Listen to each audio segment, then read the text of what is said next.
I have breaking news. We've finally been waiting for this. Malyuk's response for Kiev. All of Moscow is on fire. Terrorist attacks in the Moscow metro, terrorist attacks in the Russian capital. Moreover, Shoigu has most likely been eliminated. This is our regular segment, friends, Sasha plus Sasha. Let's get started. Top analyst Alexander Demchenko. Sasha, welcome. Hello, Sasha. Hello, glad to see everyone. Friends, please like this video and write in the comments what you think about it. Let's get started. Putin is afraid for his life. Putin doesn't even dream of death. He's afraid to even think about it. Putin understands perfectly well that this is the end for him. In other words, he's next. And someone will come for him. Do you really think Putin doesn't have traitors around him? I'm more than sure that half of the Kremlin is working for the CIA. He already has a bunch of bodyguards who betrayed him a long time ago.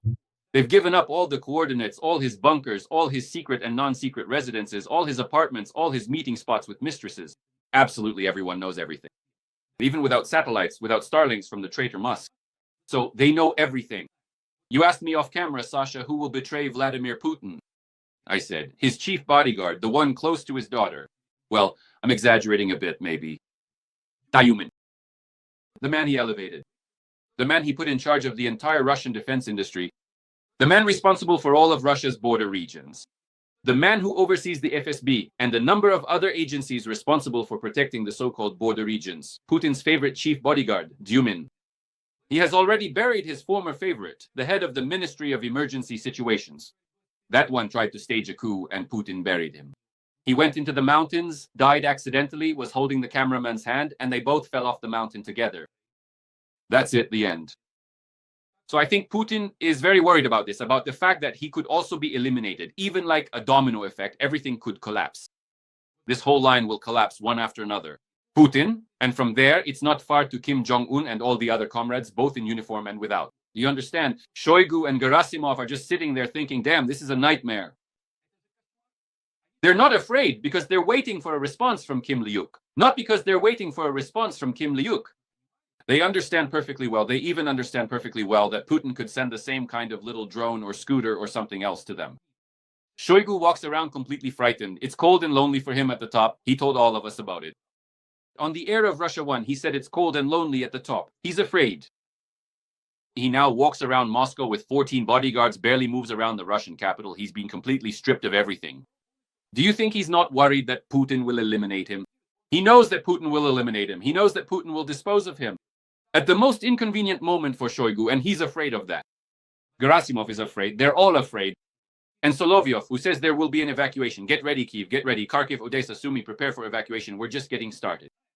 I don't know where Vladimir Solovyov will be evacuated to which Sharashka, to which prison, but I do know for sure that very soon the third phase of the special military operation will begin, carried out by Vasyl Malyuk and the Security Service of Ukraine.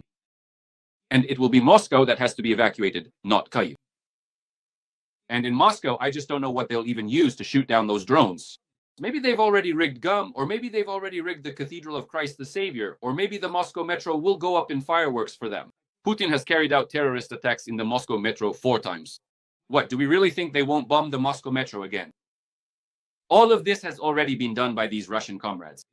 First, so many of these terrorist attacks, they will stage themselves. And second, the SBU really is preparing. And not only that, there's also military intelligence, Budanov, Malyuk. In short, they're preparing a whole series of surprises for him. It's all symbolic for him. He's really afraid for his own skin. These days, he's really lost his mind. By the way, we also saw Prigojin in Israel. You saw those photos, right? I saw them too. And yes, here's the question. Was that really Prigojin? And what was he doing in Israel? Right away, such a... No, but that's clearly not Prigojin, the one who was killed.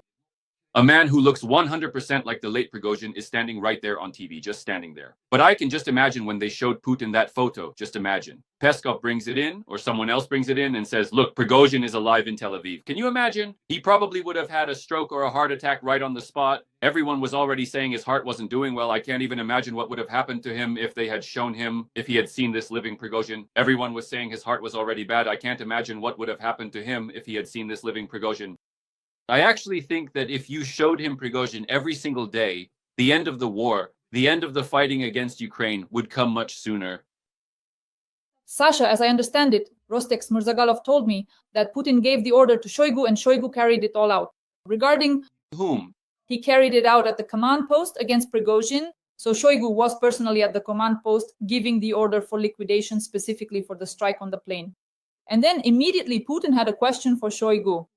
Did he carry out his order? I don't know what exactly Shoigu was supposed to carry out there. Shoigu, together with Gerasimov, killed him. Because of Gerasimov, they were fleeing from the southern central military district from Rostov.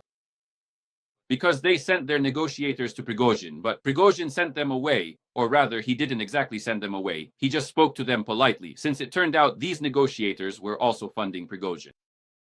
The problem lies elsewhere. Patrushev eliminated Prigojin in the sky over Russia. And he did it. And it's not me saying this, but an investigation by the Wall Street Journal. So I don't know about the speculations of certain individuals, but I am more than... We already know this from the investigation where it was clearly proven how it all happened according to Shagov. By the way, notice, where is Patrushev? All the people who were involved in this affair with Prigojin, or were his enemies, like Shoigu, like Gerasimov, or people who tried to help him but then lost their way, went through the wrong door, like Ramzan Kadyrov, or people who eliminated Prigojin, like Patrushev, they are all gone. They have been politically disposed of. And some, who actively helped by closing the skies over Russia, like General Surovikin, were kept in a basement, had their ribs and teeth, their liver beaten, and barely survived. And now he is in Africa, laying flowers at some kind of African eternal flame near the embassy of the Russian Federation. And General Spartak was imprisoned. And all those who supported the so-called Gherkin, or Gherkin himself, like you said, some assistant of Gherkin was imprisoned. Yes, another one sent to prison. Well, Gherkin's fate is unenviable. I suspect that Gherkin will be eliminated in the near future. Listen, Putin doesn't need all these extra people in the Russian Federation right now. He fully understands that a black swan with a red crest is just flying over Russia. And he doesn't know what will happen next. He might have major problems on Russia's southern border, and he doesn't have a backup army. Right now, in the Kremlin, they're seriously discussing a new wave of mobilization, because they don't have any money. Reshetnikov told you himself, the Russian Minister of Economy, there's no money, we're in a recession. No money, we can't hold on anymore. That's it, it's over, the end has come. So what now? If there's no money, what's the way out of this situation? Let's just send this cannon fodder for free. Anyway, after 3 weeks we pay, and it turns out, in the ground, it's free. So what should we do? And then there will be a huge commotion, a massive blaze in southern Russia. The whole south will go up in flames. The FSB... The border of the Russian Federation will be breached, there will be a breakthrough, and hundreds of thousands will head toward Moscow. So what should we do? The FSB won't be able to handle it, the checkpoints won't cope, everything will be burning. Well, what are they going to do? Create a second army, but they don't have a second army. Find some forces and resources? They don't have any of that. Everything is at war, everything is here in chaos. Is there any breakthrough here? There is no breakthrough at all. Well, they have nothing. That's it. They're stuck in a swamp. They're bogged down. So what do they do next? Nothing. That's why for him, look, he calls Trump every single day. He calls Trump. Why does he call Trump crying and sniffling? It's like phone sex for them. That's what I call it. It's like phone sex for them. What are they doing? What are they doing at night? He calls him at night, you know. It's like a striptease for the poor. Well, what is he talking about? Every single evening, every single night, he's begging him in tears and snot not to kill, not to do anything about it. And Trump listens to him and says, all right, I'll give you 2 more weeks. Talk to him, talk. All right, fine. I'll step aside for now. All right, fine. Let my aircraft carrier keep heading there for now. The 3rd aircraft carrier. I'll postpone the war and you keep talking. Call me, Vladimir. I enjoy talking to you at night. And by the way, can you picture this? So Putin calls Trump, they're talking, and at the same time, Trump presses the red button and says, launch the missiles. We're starting a war. Can you imagine that? Right in the middle of a conversation with Putin. That's how you have to deal with him. Strike right in the middle of the conversation, so it's unforgettable, so he sees what that means. Walk out right in the middle of the conversation. Remember how he came out and announced it when he eliminated Soleimani, then al-Baghdadi, members of the Islamic Revolutionary Guard Corps, military commanders, and took out terrorists? How he came out, and Trump, I remember this was during his first term, there was this viral video comparing him to Barack Obama, who eloquently described what an amazing operation it was, how precisely it was carried out, that this was an enemy of America. And then Trump came out and said, we killed him like a dog. We emptied entire magazines into him, found him, and then finished him off. It was a nightmare what he said. When we talk about special operations, Malyuk Budanov attacks on Russia's nuclear triad, on the Pacific Fleet, on the Northern Fleet, on Russia's Black Sea Fleet. I remember when Prigojin was marching on Moscow and began to possibly take control of Russia's nuclear facilities. People started asking him, why aren't you taking control of the nuclear power plants? Why aren't you doing that? So that Prigozhin could use this as leverage against Putin.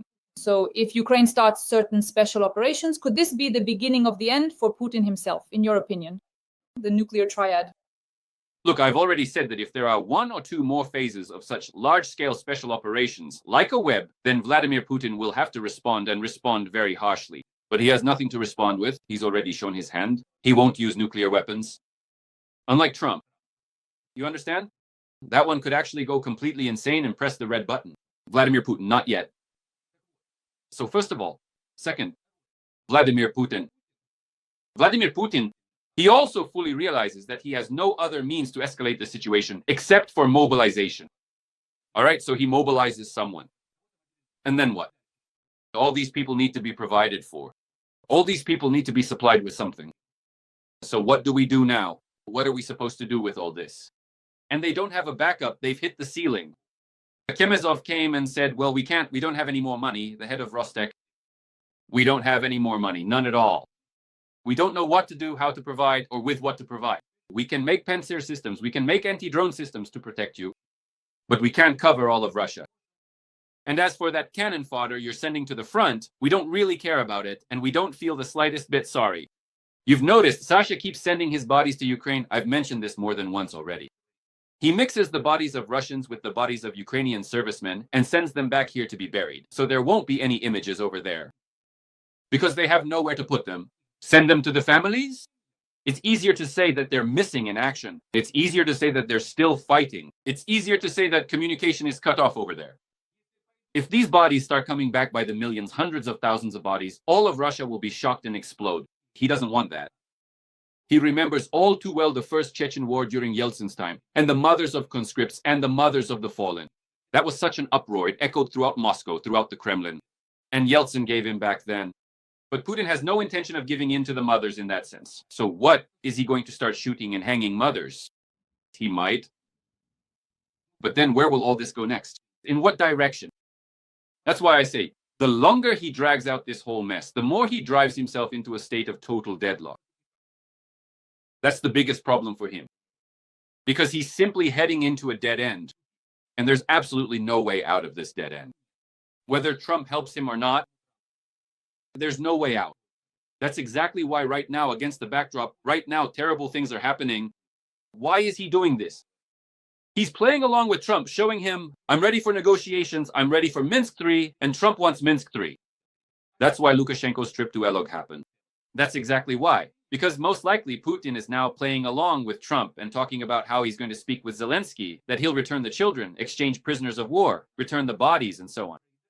That's exactly why he deliberately, like Cinderella, would show Trump his video, come out to the journalists, and specifically for Trump, while it was daytime for you and nighttime in Beijing, he would talk about how he wants normal cooperation, an end to the war, and communication with Zelensky, and that he's not against ending everything. Why does Trump want Minsk 3? Trump wants a freeze. Putin didn't want it, but probably against the backdrop of Iran, he suddenly wanted this freeze of the military confrontation, the war between Russia and Ukraine. Or maybe he didn't want it, but wanted to stage some kind of scene, some kind of imaginary insinuation.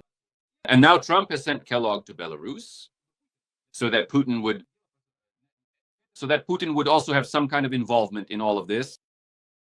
Sasha, regarding Belarus, indeed, as we discussed, there is a danger, first of all, of an offensive action from Belarus in the fall. Secondly, before the broadcast, we talked about the possibility that missile strikes from the territory of Belarus against Ukraine might resume. Yes, because right now this is being reported by Belarusian railway workers. This partisan movement, as you know, has been active since the beginning of Russia's full-scale invasion of Ukraine in 2022. So these guys are literally reporting. Yesterday you mentioned that entire trains are arriving, and inside these freight trains there are aerial bombs, air-launched munitions, and rocket shells. Moreover, military aircraft are also being brought in. Russian military planes are being transported to the territory of Belarus. So I don't rule out an escalation. I don't rule out maybe not an attempt at an invasion from the north, although even that can't be excluded right now. But at the very least, I don't rule out bombings from the north, targeting Kyiv and other important strategic Ukrainian cities. Because Putin needs this, and maybe Beijing does too. We don't really know how the recent talks between Lukashenko and Xi near Beijing ended. Maybe Beijing also wants this, for Lukashenko to get involved in the war. Lukashenko doesn't want this, and the Americans have probably received some kind of signal from the Belarusians. That's why Trump sent Kellogg, so that Kellogg could observe how NATO countries tried to attack Belarus from 4 directions. But in reality, there's probably only one reason. Further escalation and the opening. Further escalation from Belarus, the threat from Belarus from the perspective of the Baltic countries, the far eastern flank of NATO, and on the other hand, perhaps even escalation from the north if we're talking about the Russian-Ukrainian war. That's precisely why Kellogg is going, and it doesn't matter what maps he looks at. Not because they want to revive Minsk III, although such proposals are probably still being voiced, but after all, Americans are not idiots, no matter how we might feel about what's happening. We need, to remove a bit of the propaganda gloss, because propaganda is coming from all sides. I mean from the American side, from the European side, from the Russian side, of various kinds.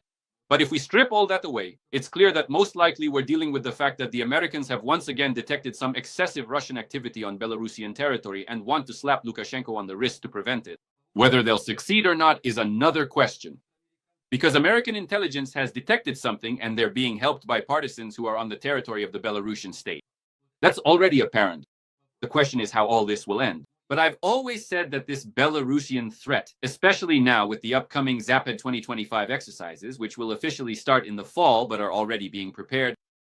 So within the framework of these exercises, it's necessary to watch Belarus very closely and to take absolutely any rustling or movement on the territory of that state very seriously, especially considering that Putin most likely wants to escalate the war and retaliate for Malyuk's special operation. And it's necessary to prepare for these various scenarios. It's better to be over-prepared than to miss something important. Sasha, a very important point. When we talk about Putin's reputation, there are several scenarios. The first scenario is an overthrow of power from within, meaning a coup d'etat or a military coup. Here you can't really predict anything. It's like reading tea leaves. There could be completely different scenarios here. Any of these scenarios, the first, the second, or the third, are possible. It's clear that the Americans have certain resources and means to destabilize the situation in Iran from within. Most likely, they have their own agents who are close to Ayatollah Khamenei. After all, it wasn't by chance that they once managed to track down bin Laden. They knew. They approached the right people, and those people gave up the coordinates of bin Laden's location, and he was eliminated. I'm talking about Putin, not Khamenei, about Putin. As for Putin, it's clear that, first of all, the Americans have a huge number of their own agents around Vladimir Putin. These are corrupt agents, agents who are in it for the money. That's the first thing. And that's why Putin is afraid and constantly shuffles his deck of bodyguards. Second, it's clear that the Americans know how Putin moves. They have good satellite coverage. They know perfectly well where Putin's various bunkers are and so on. But I think that if we're talking about Putin, the Americans will try to overthrow Vladimir Putin through the internal elite. They will do everything to ensure that there is a coup in Russia in order to change the government immediately. Because they don't want to allow a power vacuum after Putin is eliminated. They need someone to take power immediately. So that, as they see it, Russia doesn't face the threat of disintegration, which would plunge the world into nuclear shock. I don't believe that would plunge the world into nuclear shock. Just as the collapse of the Soviet Union didn't plunge the world into nuclear shock. Nevertheless, the Americans are very afraid of this scenario, just as they were in 1991. And most likely, if they do anything, they'll do it the way they did starting in 1986. Gently nudging the internal elite toward a coup d'etat. One of Putin's daughters spoke about life extension and these technologies. As I understand it, their goal is to do everything possible to make sure Putin lives as long as possible. But when we talk about the special operation successor in Russia, or about when the elite will change, just recently Putin, for the first time, actually acknowledged the existence of his family, his granddaughter, his daughters. For the first time, he actually said the phrase, my daughter, my granddaughter is studying Chinese, and so on. This is already a kind of preparation for the transition. And do you think that Vladimir Putin's daughter could become the next president of Russia?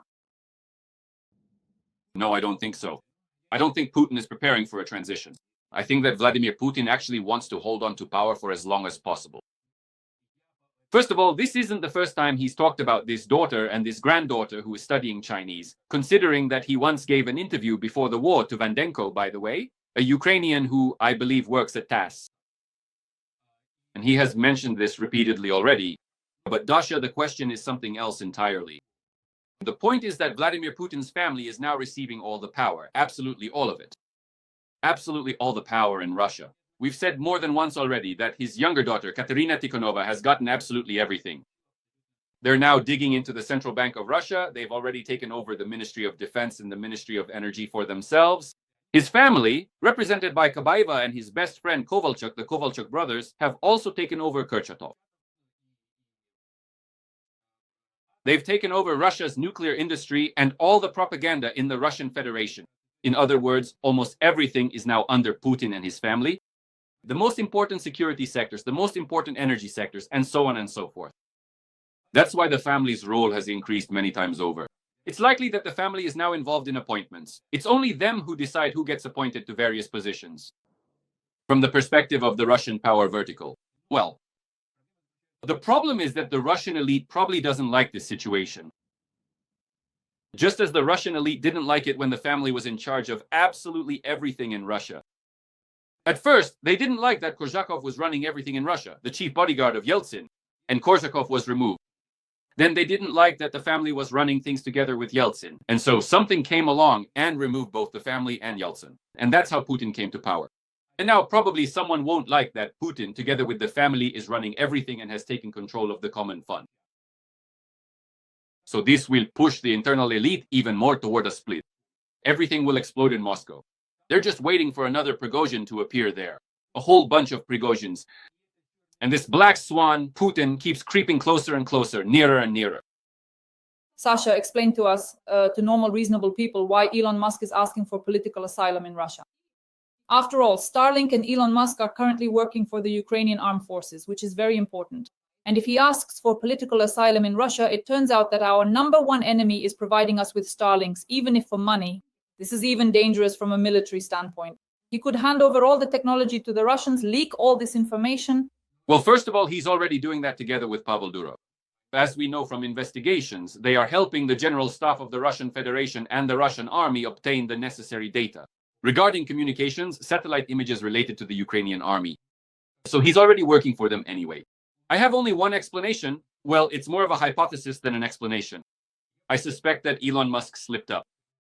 If he really was working for Russia or cooperating with Russian intelligence, there have been statements to that effect from former FBI employees. They gave them recently. There was literally a leak to the German press. There were a number of interviews where former FBI representatives said that Musk met with Putin, cooperated with Russian intelligence, and that Russian intelligence had approached him. We don't know how successful they were, but maybe he was that very main agent in Trump's circle and in general in America who has now simply disappeared, who was discovered, who they started digging into, and probably found out something about. And frightened, Musk is simply trying to run away, so to speak, to his homeland. From the very beginning, Musk's whole biography is full of obvious inconsistencies. How he made his first millions, how his family was connected to Russia, how his family was connected to the Nazis for a certain period, and so on. Everything there is full of obvious inconsistencies. There are a lot of gaps in this biography. Whether he communicated with Russians or not, what business interests he had regarding the Russian Federation, how many times he spoke with Putin, what they talked about, and so on. Who exactly from Russian intelligence approached him, and in which years? There are a lot of questions for Elon Musk. And if he really felt that the entire American security apparatus, the whole American power structure, started digging into him, he could have gotten scared and calmly asked back home, so to speak, his collective homeland in Moscow, to get him out of the US quickly, saying, I blew my cover, I failed. That's entirely possible too. Can you imagine Musk is actually a Russian illegal agent? That would be a huge scandal. The right hand of the US president, a Russian illegal agent. But if that's the case, it would be the most successful operation by Putin and Russian intelligence in decades. Yeah, it would be a total disgrace for America. Sasha, as we wrap up, I can't help but ask you about the drones. A military specialist in radio technology, Flash, made a statement that Russia is already producing more than 5,000 Shaheds per month, and that's not even the limit. Next, North Korea is sending 25,000 workers to Russia to produce Shaheds. But this is a very serious challenge for Ukraine's armed forces because in the drone race, unfortunately, Russia is currently winning, and we need to do something about it. I read what military analysts had to say, and everyone said, we're facing a bloody autumn because Putin will simply bombard us with drones and destroy us. Well, it's obvious that he will bombard us with drones and missiles and try to destroy us. He has no other options because his entire summer campaign will eventually stall. He doesn't have enough forces or resources to capture major Ukrainian cities. We know this perfectly well ourselves. And it's not for nothing that right now Ukrainian military intelligence and the armed forces of Ukraine are relentlessly striking deep into the Russian rear, destroying railways, logistics, and so on and so forth. We've talked about this many times, but I'm not a specialist in drone technologies, the military sphere, or anything like that. I'm not a military analyst or a military expert. But what I do clearly understand is that if Putin brings in 25,000 North Koreans to a factory in Yelabuga, Tatarstan, where the Iranians built him a facility for producing Iranian Shaheds drone systems, it means that Putin actually lacks both drones and the manpower to mass produce these drones, that the plans for drone production in Russia are not being fulfilled. That's why there's help coming from North Korea. Next, what is the second conclusion I come to? I come to the conclusion that Ukraine, without the help of the West and Europe, also won't be able to handle the drone war on its own. This means that Europeans need to speed up, stop dragging their feet, and start churning out drones. They need to start producing drones and sending them en masse, and set up factories on the borders with Ukraine to make it faster. Set them up deep within Ukrainian territory as well to make things even faster. And send a huge number of drones to Kiev and other command centers so that these drones can be launched by the Ukrainian armed forces towards Russia. But another extremely important point is anti-drone systems, which Ukraine desperately needs. The issue here is not only with the Ukrainian defense industry, which is already overwhelmed with orders because obviously things are coming in from all sides, and it's necessary to somehow modernize absolutely everything, create absolutely everything, and completely reformat everything. This is also a question for the West. The West needs to wake up and provide these anti-drone systems. Frankly speaking, Trump really messed things up when he handed over these 20,000 anti-drone systems to Israel. It's clear why. They need them there now too. They were preparing for this attack from Iran. That's it. All these past 2 months. But at the same time, Ukraine remains an important point for Europe. Primarily for Europe, and Europe simply needs to wake up. I think I'm stating some obvious axioms that everyone already understands anyway. Friends, Sasha and I always go live on my YouTube channel, Dar's Shastlivi. This is the Alexander Demchenko panel. Sasha, our audience always asks for this. For you to say something optimistic at the end about the new special operations of the SBU, Malyuk, and the GUR. Please, Budanov, the floor is yours. There will be special operations. Several phases are still ahead. These will be large-scale, major operations carried out by Ukrainian forces. Zelensky, Malyuk, and Budanov have broken free. Remember, after the last time, when there was a terrible strike on Kyiv, and by the way, on Odessa as well, there was Malyuk's special operation against the Pacific Fleet. Ukraine struck at the strategic bombers, struck at the Crimean Bridge. Expect another wave of large-scale operations soon. I don't know what will be burning. Will the mausoleum burn together with the Kremlin and Putin? Will the Baltic Fleet be burning? Will something else catch fire on the territory of the Russian Federation? Maybe Kaliningrad will go to hell. But I understand very clearly, Dasha, that there will be special operations. Malyuk, Zelensky, Budanov, they've all gone off the leash. And there will be retaliation. There's simply no other option here. Because Vladimir Putin, despite all his wishes, despite all his supposed attempts to talk to Trump, to negotiate some kind of talks, to show off, to hand over children, and so on, he has only one desire: to turn Ukraine into one big explosion, to create one big wasteland, to completely destroy all of Ukraine and Ukrainians, to carry out a massive purge. There is simply no other option here. It's either us or they will simply wipe us out. And that's why there will be special operations. Military destruction, rear area destruction in Russia, so that the summer offensive chokes. This will happen in the near future. And the Black Swan will come to Putin and for Putin. Whether this beauty Vladimir Putin, Solovyov, and Trump like it or not,